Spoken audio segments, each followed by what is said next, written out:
Hello, bonjour. Aujourd'hui, on va parler de la polémique en France suite à l'apparition de photos de Maria Chapa dans le Playboy en France.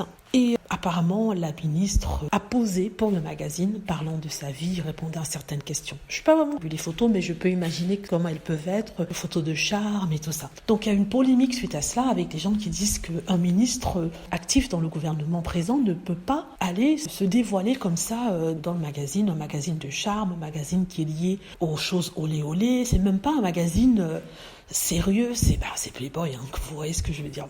Donc du coup, elle s'en est défendue, elle s'est défendue en disant que c'est parce que c'est une femme qu'on en parle, que les gens sont hypocrites, que la sexualité fait partie de notre vie et tout ça. Et pourquoi elle veut faire de ça un tabou? Qu'est-ce que j'en pense? Sincèrement, je pense que Marlène Schiappa veut que faire du buzz. Elle ne cherche que ça. Si vous regardez ses prises de position, c'est toujours des trucs polémiques. Il y a des trucs importants, par exemple, comme le voile dont elle en avait parlé, les droits de la femme, ce qui est très important, c'est tout à fait vrai. Mais je crois qu'elle veut faire des buzz. On la voit souvent dans les magazines en train de parler de sa liaison, comment elle est tombée amoureuse de son mari. Sincèrement, quand il s'agit de politique, je veux pas connaître leur vie. À part une ou deux photos pour montrer à quoi se ressemblent leurs partenaires, leurs femmes, je veux pas savoir comment ils se sont rencontrés, comment ils se sont aimés, comment a été leur première nuit. Sincèrement, je m'en fous. Je veux juste qu'elles fassent leur boulot, que ce soit homme ou femme, qu'elles soient là pour faire le boulot.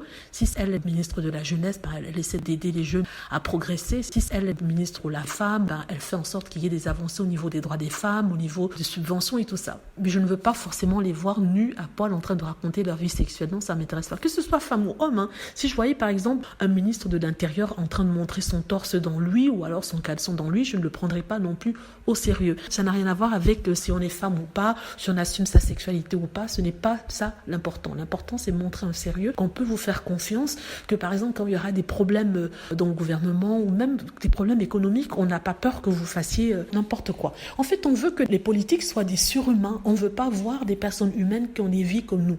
Ils ont des positions à pouvoir, des positions importantes. On veut qu'ils jouent le rôle de quelqu'un de puissant, mais qui fait bien son boulot. On ne veut pas savoir où il va faire ses courses, qu'il mange le soir. Sincèrement, je m'en fiche. Si monsieur est au pouvoir, s'il est dans le gouvernement, il faut qu'il parle des réformes qu'il va faire, comment ça va affecter ma vie. Je ne veux rien savoir de lui. Je veux éventuellement peut-être voir sa femme et à quoi ressemblent ses enfants, mais c'est tout. Je ne veux pas savoir s'il a fait ceci ou ça. Peut-être s'il a des maîtresses ou pas, parce que c'est une question de morale et une question de principe. Si vous représentez le peuple, vous montrez qu'en exemple, vous ne devriez pas avoir une vie cachée, une double vie. Non. Personnellement, je le pense. Voilà, c'est ce que je voulais dire par rapport à ça. Dites-moi ce que vous en pensez. Est-ce que ça vous choque qu'elle soit mise, je vais dire à Paul parce qu'elle n'est pas vraiment en tenue plutôt charmante dans Playboy ou dans le magazine là dans lequel elle est sortie, ou alors ça ne change rien à ce que vous pensez d'elle, ou alors ça ne change rien à son rôle de politicienne. Dites-moi ce que vous en pensez. J'espère que vous avez aimé la vidéo. N'hésitez pas à cliquer sur like si c'est le cas, à vous abonner pour plus de vidéos et à cliquer sur la petite cloche afin d'être averti lorsque je poste une nouvelle vidéo. Merci.